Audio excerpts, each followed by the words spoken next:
வணக்கம். பைத்தான் கோடிங்கோட முக்கியமான சில விஷயங்களை வெறும் 5 நிமிஷத்துல நம்ம தெரிஞ்சுக்க போறோம். ரெடியா? வாங்க ஆரம்பிக்கலாம். நீங்க டெய்லி யூஸ் பண்ற ஒரு ஆப் இல்லனா ஒரு கேம் இல்ல ஒரு வெப்சைட் இதெல்லாம் எப்படி தான் வேலை செய்யுதுன்னு எனக்காவது யோசிச்சு பார்த்திருக்கீங்களா? அதுக்கு பின்னாடி இருக்கிற டெக்னாலஜி எல்லாமே பார்க்கத்தான் பெருசா தெரியும். ஆனா ரொம்ப சிம்பிளான ஆனா பவர்ஃபுல்லான சில ஐடியாஸ்ல இருந்து தான் ஆரம்பிக்குது. நீங்க நினைக்கிறத விட இது ரொம்ப ரொம்ப ஈஸி. சரி, முதல்ல பைத்தானோட பில்டிங் பிளாக்ஸ் பத்தி பார்ப்போம். அதாவது ஒரு கம்ப்யூட்டர் எப்படி விஷயங்களை ஞாபகம் வச்சுக்குதுன்னு தெரிஞ்சுக்கலாம். முதல்ல வர்றது வேரியபிள். இத ஒரு பேரு வச்ச பாக்ஸ் மாதிரி நினைச்சுக்கோங்க. இந்த பாக்ஸ்ல நம்ம ஒரு நம்பரையோ இல்ல ஒரு வார்த்தையோ போட்டு வைக்கலாம். உதாரணத்துக்கு ஸ்கோர் இஸ் ஈக்குவல்ஸ் டு 75ன்னு சொல்றோம் இல்லையா, அது மாதிரி தான். ஆனா இங்கே ஒரு சின்ன விஷயம் கவனிக்கணும்.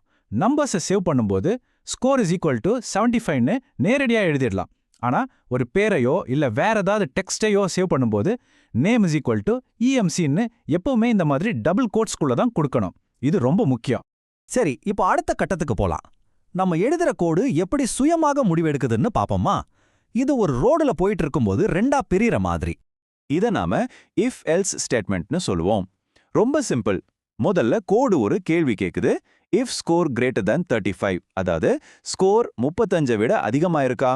பதில் ஆமானா பாஸ்னு பிரிண்ட் பண்ண. ஒருவேளை இல்லைனா அப்போ எல்ஸ்க்கு போய் ஃபெயில்னு பிரிண்ட் பண்ண. அவ்வளவுதான் விஷயம். அடுத்த ஒரு சூப்பரான விஷயம். ஒரே வேலைய திரும்ப திரும்ப செய்ய வேண்டியிருந்தா என்ன பண்றது?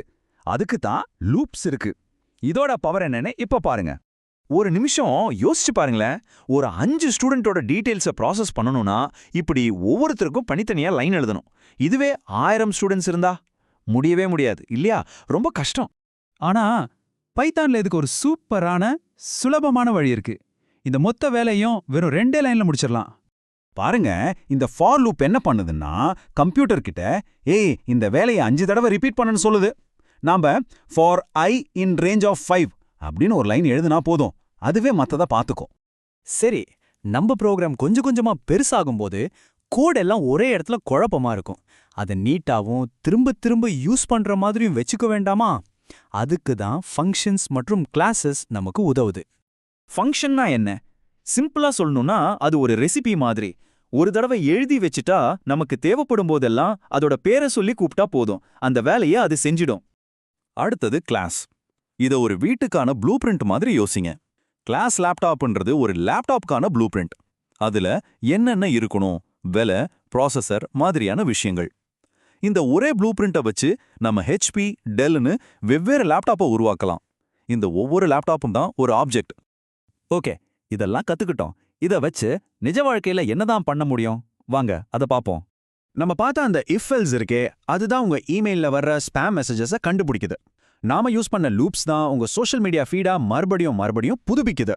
அப்புறம் கிளாஸ், வீடியோ கேம்ல வர்ற ஒவ்வொரு கேரக்டரும் ஒரு கிளாஸ்ல இருந்து உருவாக்குனது தான். ஸோ நீங்க பாத்தீங்கன்னா இந்த சிம்பிளான ஐடியாஸ் தான் டெக்னாலஜியோட எல்லா மூலையிலயும் இருக்கு. இப்போ டெக்னாலஜியை உருவாக்குறதுக்கான ஒரு அடிப்படை மொழி உங்களுக்கு தெரிஞ்சிருக்கு. இத வச்சு நீங்க என்ன உருவாக்க போறீங்க?